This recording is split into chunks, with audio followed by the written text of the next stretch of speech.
Hey everyone, welcome back. Hope you're having a fantastic day so far. So in less than 2 months, on exactly October 15th of this year, the Social Security Administration is going to be announcing what the next Social Security cost of living adjustment increase is going to be for 2026. In today's video, I'm going to be covering my own personal projection of what the next COLA is going to be looking like. Once again, this is just a projection. It's not going to be official until October 15th. But before we go ahead and dive into for today, if you would like to receive up to $200 in free stock or $200 in free cash, in a pinned comment below, I will be leaving a link to Robinhood. All you have to do is once you click on that link is just sign up for a free account and then simply link your bank account. You do not even have to make an opening deposit. At that point in time, Robinhood will be sending you one free stock worth all the way up to $200. And if you'd rather just have the cash, all you have to do is once you receive the free stock is just sell it for what it's worth and then transfer the cash value right back to your bank account. Okay, so once again, in less than 2 months, the Social Security Administration is going to be announcing what the 2026 COLA increase is going to be. That is the cost of living adjustment, something that happens nearly every single year where there is some type of inflation that takes place, whether it's 0.1% or whether it's 10%, there is going to be a COLA taking place, unless, of course, in those few years that rarely happen where there is either no inflation, where it's at 0%, or it's negative percent. If it's negative percent, they don't have like a negative cost of living adjustment where your benefits will decrease. They'll just stay exactly the same. But in most years, there is some sort of COLA increase that takes place. That is because, once again, in most years, there is some type of inflation that takes place, whether it's 2% or whether it's as high as 8.7%, as it was just a few years ago.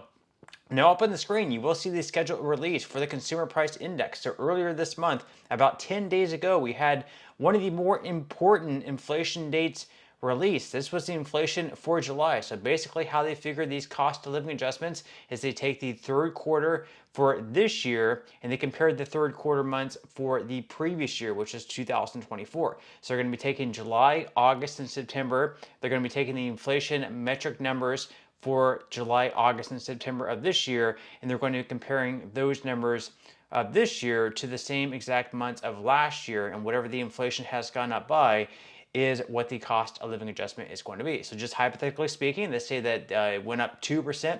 From July, August, and September of last year to July, August, and September of this year, then in that case, of course, the cost of living adjustment for next year would be 2%. Of course, it's actually going to be a little bit higher than 2%. And once again, you can see up there on the screen, we have the next important date coming up on September 11th. That's going to give us the inflation numbers for August. And then finally on October 15th, we're going to have the inflation numbers for the month of September. That's going to give us the full 3 months that we'll need to figure out what the cost of living adjustment is going to be. And that's also going to be the exact same date in which the Social Security Administration is going to come out and give the exact numbers of how much of an increase you should expect to receive. And then maybe the following month in November, you should start receiving a letter on your Social Security portal as well as in the mail as well, if you are signed up with that. And it'll give you pretty much a better idea what you can expect on a month-to-month basis as far as your payment goes.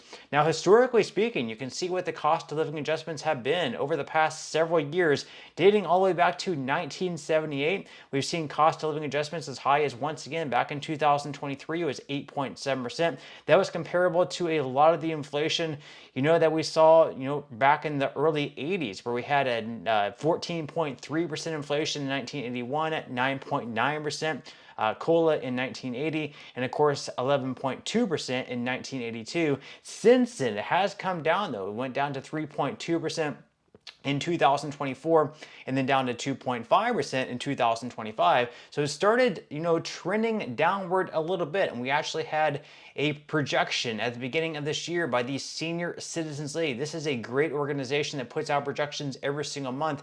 And back in January of this year, they were projecting a cost of living adjustment of 2.1% for 2026. They said that based on this morning's announcement from the Bureau of Labor Statistics, the CPIW came in at 2.8% for December 2024. But once again, they were projecting 2.1% for 2026 to be the cost of living adjustment. Of course, since then, Trump came out and announced all these tariffs on numerous countries, and since then he has reached deals with them. But of course, because of those tariffs, we have seen inflation beginning to tick up, just up a little bit once again.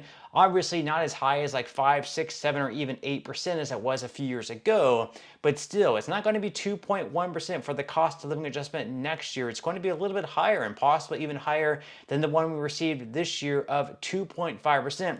Now up on the screen, you're going to see a lot of numbers. These are basically the CPIW numbers. The ones I highlighted were the July, August, and September months of last year, in which they're going to be comparing this year's numbers to. So you can see back in July of last year, the CPIW came in at 308.501, then August came in at 308.640, and then finally September came in at 309.046. So basically we're adding those three numbers up, and we're going to be comparing to what the numbers are going to be for this year in July, August, and September. So far, we just had the July number that was released back on August 12th. That was 316.349.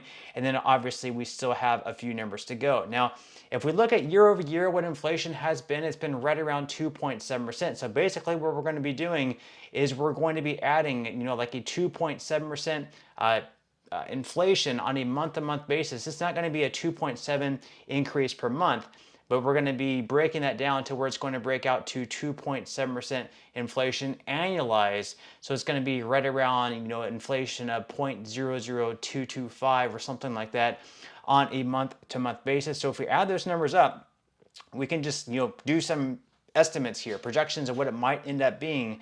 So for August, we're going to be projecting a CPIW number of 317.061. And then in September, we're going to be projecting a number of 317.774. If we add those three numbers up together, we get 951.184. And then we're going to have to compare the third quarter months, July, August, and September of last year, 308.501, 308.640, and 309.046. If we add those three numbers up together, we get 926.187. We're then going to divide 951.184, which is this third quarter months of CPIW, by 926.187. That equals a 2.7% cost of living adjustment. I know a lot of numbers there, but 2.7% is what my personal projection is going to be for next year's 2026 Social Security cost of living adjustment. Now, what exactly does that mean? If you receive Social Security retirement benefits, SSI benefits, or SSDI benefits, well, up on the screen, you can see that as of August 2025, the average benefit for retirees is right around $2,006.69 with a 2.7% cost of living adjustment. That's going to boost that up to $2,060 a month. Once again, that is the average. Then as far as SSI beneficiaries go, the maximum benefit for individuals is $967. For couples, it's $1,450 with a cost of living adjustment of 2.7%. That's going to boost the max benefit for individuals up to $993 a month. And then for couples, it's going to boost that up to $1,489 a month. And then finally, as far as SSDI goes, Social Security Disability Insurance benefits, in August, it's approximately right around $1,537 to $1,580 per month on average, with a 2.7% cost of living adjustment that will boost that average up to $1,578 to $1,623 next year for 2026. Now, one big thing to keep in mind is next year we also have another thing that's going to be increasing more than what we would like. That is going to be the Medicare Part B premium. Right now, they are projecting that it's going to increase by right around $21.50 per month. That is a pretty significant increase. It's right around 11%.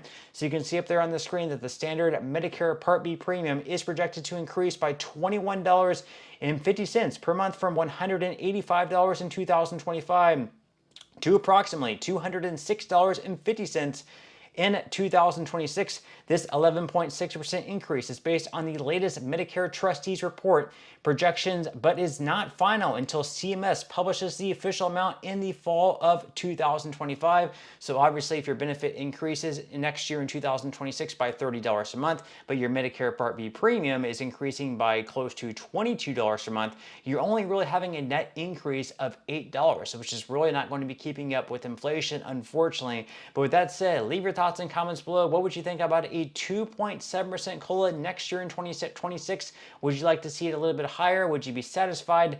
Leave your thoughts and comments below. But that's all we have for today's video, and I will see you in the next one.